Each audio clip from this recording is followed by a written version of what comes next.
Stoties FM99 rubrikoje vasariški pokalbiai. Prie mikrofono Liudas Ramanauskas. Sveiki, bičiuliai, o šiandien vasariškose pokalbiuose kelionė laiku, bet ne į ateitį, o daugiau į praeitį. Tiems, kurie prisimena Alytų prieš 40 metų, tai buvo 1986 metai. Miestas, kuriame dar nebuvo šiandieninės Rotušės aikštės, kai kurios gatvės atrodė visiškai kitaip, na, o senamiesčio vaizdai gyveno savo kasdienį gyvenimą. Tai štai tokia paroda, kuri atidaroma birželio 11 dieną Alytaus kraštotyros muziejuje. Apie šios parodos atsiradimą, fotografijų vertę ir galimybę iš naujo atrasti mūsų miesto istoriją. Šiandien kalbame su Alytaus kraštotyros muziejaus muziejininkais, istoriku Giedriumi Bernatavičiumi ir fotografijos fondų saugotoja Rugile Šverinaite Kriščiokaitiene. Labadiena, malonu matyti jūsų studiją.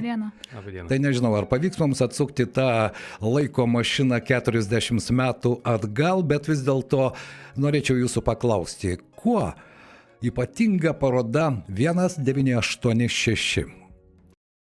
Iš tiesų ši paroda ypatinga tuo, kad joje užfiksuotas tas miestas, kurio galbūt jau mes nebeturime, dalis to miesto, kurio mes nebeturime, kuris pasikeitė, ir ji labai svarbi tuo, kad tai yra miesto virsmas, stebėti tą pokytį ir pamatyti tą pokytį. Fotografijų parodoje Vytauto jaunesniojo Stanionio fotografijos, ar ne? Ir kaip ši fotografijos paroda dabar atsirado jau kaip Alytaus kraštotyros muziejaus kolekcija? Taip, tai iš tiesų mums labai pasisekė, jog pernai metais mes užmezgėme gilesnę bendrystę su Vytautu Stanioniu, kuris mūsų rinkinius, iš tiesų fotografijos rinkinį papildė ypač gausiomis kolekcijomis, ir viena iš tų kolekcijų yra Alytaus senamiestis 1986 metai. Gausiai labai kolekcija, yra virš 400 fotonegatyvų. Tai tikrai gausus turinys, ir mums labai pasisekė, kad šiais metais mes turime sukaktį 40 metų ir galime kartu ir įsigyti ir kartu ir parodyti visą kolekciją. Giedriau, kiek Vytauto jaunesniojo Stanionio fotografijos tavo nuomonė yra svarbios ir miestui, ir miesto istorijai, ir galbūt ateičiai? Net nežinau, kaip pasakyti, labai daug, jeigu iš tikrųjų tai dokumentinės nuotraukos, ir tai svarbu pamatyti visiems istorinių požiūrių ir kultūrinių požiūrių visais kitais. Ir kai tu čia pradžioje sakei, kad žvilgsnis atgal, žengimas ar pasėsim į 86-uosius, aš tai netgi sakytų, kad kaip tik tai 2026-aisiais ateikit pasižiūrėti parodą 86-ieji ir žiūrėkite, nedarykite ateityje klaidų, ką mes galbūt dabar darome, nes man atrodo labai akivaizdžiai dokumentiškai išsaugotas miestas ir galime pasimokyti nepridaryti tų pačių klaidų. Rugile, kokį mes matome tą miestą 86 metais? Nes ko gero, jūs tuo metu dar angeliukus skraidėte. Taip, aš gimiau po 10 metų, tai tikrai manęs dar tuo metu tikrai nebuvo. Kokį mes miestą matome tuo laikotarpiu, tai matome kupiną perversmų. Apskritai tiek visoje Lietuvoje įvairiausi politiniai perversmai, ir pačiame Alytuje taip pat atsiranda tas virsmo momentas, kai mes matome tą senąjį Alytų ir kartu su juo jau ateina tas naujasis Alytus, kuris paskui tampa miesto veidu.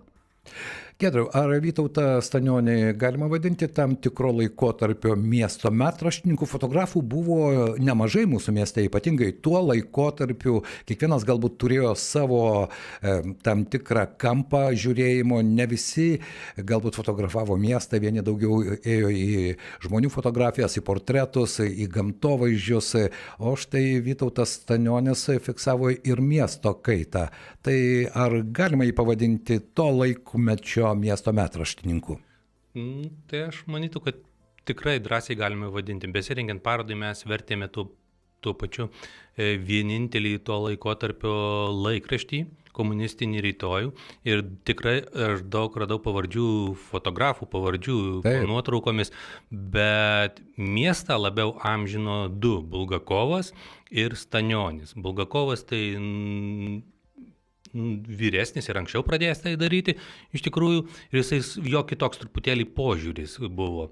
Jis, žinom, kad mėgdavo ir pakurti humoristinius tokius nuotraukas, bet Stanionis yra fotografavęs būtent centrą, bent jau aš negaliu kalbėti apie visą turimą, ką jisai fotografavo, tikrai nežinau jo viso archyvo, bet kas pakliuvo pas mus į muziejų, tai viskas yra Rotušės aikštė ir aplink Birutės, Pulko gatvė, gal vadėt iki karinio miestelio panašiai kabinant, Kaunas gatvė, Žalioji gatvė ir net kurorto kabinama. Tai praktiškai namai visi senesni sufotografuoti yra ir kai kurių šiandien nėra. Tai aš manau, kad jis tai tuo metu tikrai užfiksavo tai, kas mums aktualu ir niekam kitam, kokiam Vilniečiui gal nebūtų įdomu. Be jokios abejonės, bet tas laikotarpis ir buvo, kad miestas iki to 70-mečio plėtimosi ir buvo praktiškai centras iki Madrido taip vadinamo, kareivinių ir kurorto visa dalis, dar Kriaušius, Kauno gatvė ir visa kita. O visa kita tai buvo tai jau naujamiestis, kurį seniai elitiškai vadino, čia jau ne miestas. Tai paminėjai Kriaušių, tai yra nuotraukos ir iš Kriaušiaus, ir Žaliosios gatvės. Tai šiandien tenai nėra tų namukų, kurie sugriuvę, aišku, jie vertės gal ir neturėjo tuo metu, bet visiškai kitaip atrodo. Kauno gatvės irgi yra pasikeitimai visiškai. Nemuno gatvėje. Taip. Pokyčių iš tikrųjų labai daug. Rugilė, vis dėlto tai yra juodai baltos fotografijos ir be jokios abejonės jose, mano nuomonė, tie pilkieji pustoniai, jie dažnai juodai baltose fotografijose kiek kitaip, ar ne? Spalvos neblaško ir tu tada labiau gali susikoncentruoti. Vis dėlto atrinkti parodai tuos kadrus buvo sudėtinga? Be galo sudėtinga diskusija tarp kolegų, kurią fotografiją pasirinkti.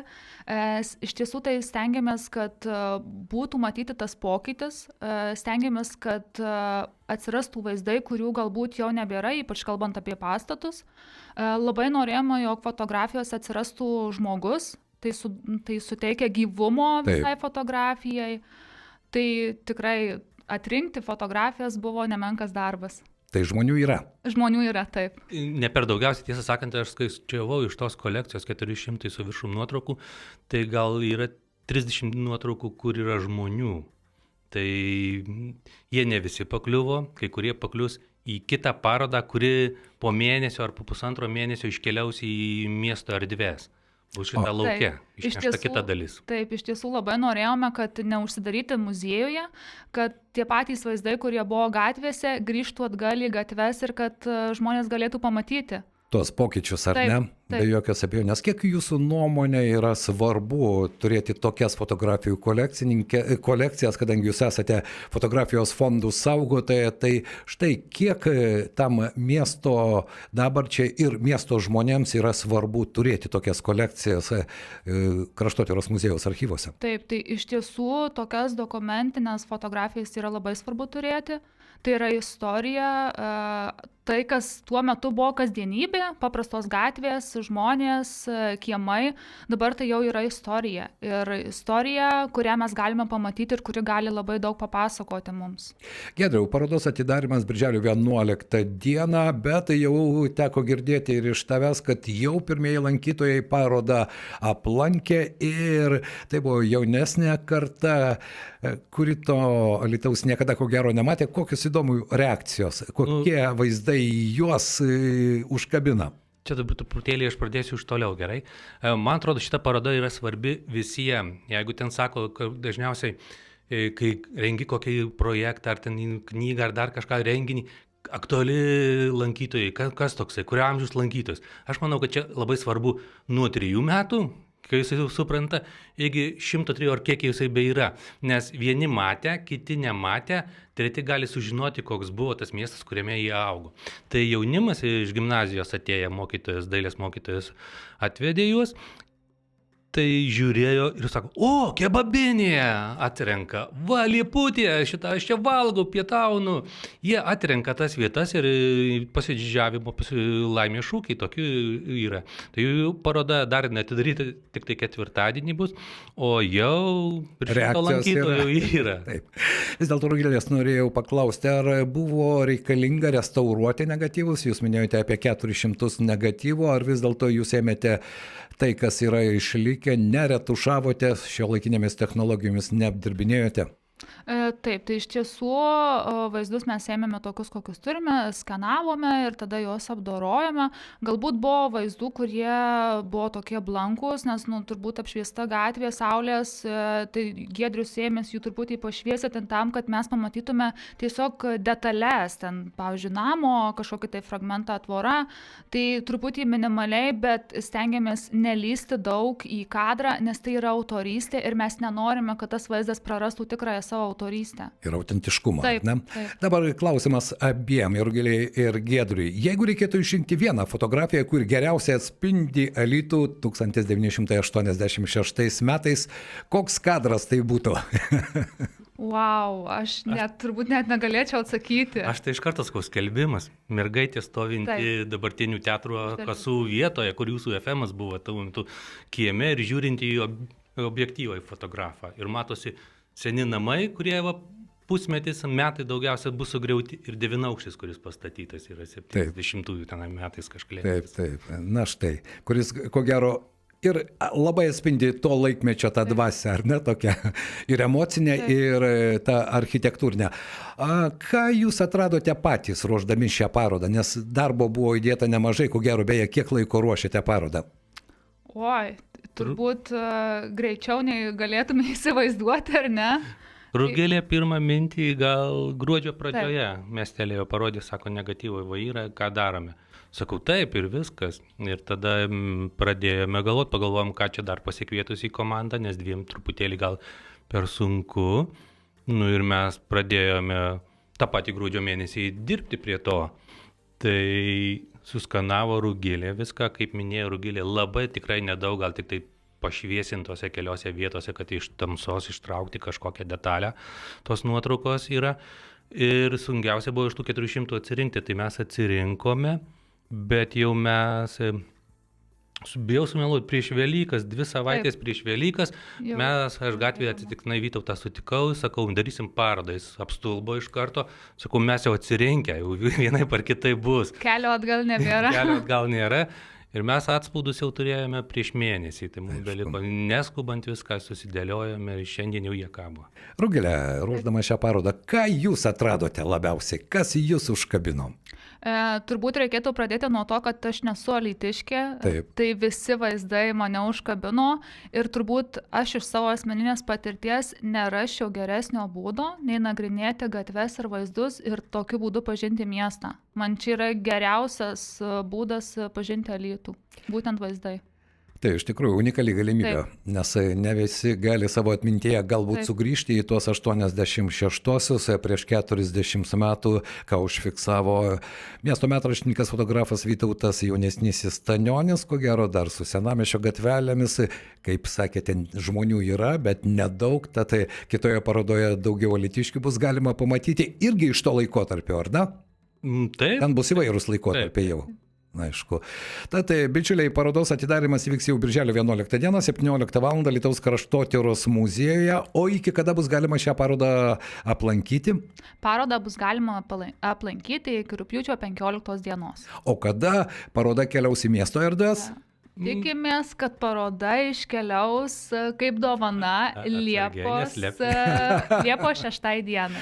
Viskas aišku. Na štai, puikios progos, ar ne? Dabar paroda bus atidaryta artėjant miesto gimtadienį, o vėliau Liepos 6 diena irgi įsimintina diena visiems lietuviams visame pasaulyje. Tad, bičiuliai, nepraleiskite galimybės iš tikrųjų sugrįžti tą laiko mašiną į 86 metus ir aš tikiuosi, kad iš ties tai, kas yra sukaupta Alytaus kraštotyros muziejuje, tai yra puikus pamatas suprasti praeitį, gyventi dabartyje ir žvelgti optimistiškai į ateitį. Ir pokalbio pabaigoje, Giedriau, tavęs norėčiau paklausti, kadangi tu jau buvai gimęs. Ai, tai ką? Tai štai, žvelgdamas į 86 metų fotografijas, ko labiausiai gailiesi? Ko nebeliko? Gal negalima sakyti, kad aš gailiuosi. Aš žvelgdamas į tas fotografijas radau irgi tų pastatų, kuriuos kažkaip tai neužfiksuodavai, gal koks medinukas Pulko gatvės priešai telegrafą buvusį, tik tai nuotraukoje pamatęs atsiminiau, kad jisai yra. O šiaip tai, kad labai gailėtis ne, bet iš tikrųjų liūdna, kad mes taip neatsargiai pasielgėme tais 86, 88, 9 metais ir daug ką nugriovėme. Šiandien aš galvoju, kad mes galėjom išsaugoti bent fasadus ar dar kažką Ir džiaugiuosi, kad 89-aisiais, kai dar buvo tokios kalbos ir rimtai buvo svarstoma statyti Leniną. Taip. Prie Rotušės, kur fontanas yra toje vietoje, kažkur maždaug panašiai. Tai džiaugiuosi, kad mes vienintelis miestas buvom nepasistatę. Na ir aš tikiuosi, likučiai to, kas buvo, tas pats Taikos kino teatro fasadas, tikėkime, irgi bus išsaugotas, kiek buvo įvairių perturbacijų dėl senosios miesto sinagogos išsaugojimo. Dabar tai yra vienas iš, ko gero, labiausiai patraukliausių istorinių objektų ir traukos centrų mūsų mieste. Taip, jeigu mes susiimtumėm, susirūpintumėm šitą ir galvotumėm, kaip tai galima parodyti, ne tik tai, kad naujos konstrukcijos ar statybos kažkas tai gali atvežti, mes galime lygiai tas pačias naujas statybas daryti, bet išsaugoti nors fasadą, nors dalį to, ką esame. Tarkime, kad ir toks nelabai gali vykęs, bet kodėl jau spėjome priprasti, poras, ikiukas, ar ne? Taip. Stiklinis iš pradžių viršus mums nepatiko, bet matome, kad išsaugotas yra visas ant 2 aukštų pastatas ir galima suvokti, koks buvo. Tai štai, bičiuliai, apie parodos atsiradimo fotografijų vertę galimybę iš naujo atrasti mūsų miesto istoriją. Šiandien mes kalbėjome su Alytaus kraštotyros muziejaus muziejininku, istoriku Giedriumi Bernatavičiumi ir fotografijos fondų saugotoja ir pildytoja Rugilė Švrėnaitė Krikščiokaitė. Ačiū Jums, kad suradote laiko ir aš tikiuosi, kad Jums šios parodos kūrimas, nes kaip ten bebūtų, parodos sudarytojai irgi yra tie, kurie taip pat atnešė daugiau supratimo apie mūsų miesto istoriją. Iš tiesų taip. Taip. Dėkui Jums. Vasariški pokalbiai vasariškoje studijoje. Prie mikrofono Liudas Ramanauskas.